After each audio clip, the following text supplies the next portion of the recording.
అందరికీ నమస్కారం. మాది కర్ణాటక అండి. కర్ణాటకలో హుబ్లీ సిటీ. మా హుబ్లీ సిటీలో ఏ చేపలు దొరుకుతాయో మీకు చూపించాలని ఈ వీడియో చేశాను. ఇప్పుడు ఇందాక మీరు చూసారు కదా! అది రూప్‌చంద్ చేప. ఇవి రేగ్గండెలు. ఇప్పుడు చూస్తున్నవి రాహు అని కూడా అంటారు. చాలా బాగుంటాయి ఇవి కూడా. తర్వాత ఇది ఏ చేపనో తెలీదండి. ఇవి పచ్చి రొయ్యలు. పచ్చి రొయ్యలు కూడా దొరుకుతాయండి. సముద్రం చేపలన్నీ బాగా విస్తారంగా దొరుకుతాయండి మా హుబ్లీ పట్టణంలో. సో, రేట్ కొంచెం కాస్ట్‌లీనే కానీ ఫ్రెష్‌గా అన్నీ దొరుకుతాయి. ఎందుకంటే సముద్రం ఒక 5 గంటల ప్రయాణం అంతే దూరము హుబ్లీ నుంచి. ఇవి మీరు చూస్తున్నది జిలేబీ చేపండి.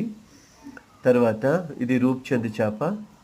ఇక్కడ చూసినట్లయితే కానగనతలు అంటారు తెలుగులో. బట్ ఇక్కడైతే బంగుడా అంటారు. ఇవి చిన్న బంగుడా చేపలు. ఇవి పెద్ద ముక్కున్న చేపలు అవి ఏంటియో తెలీదు.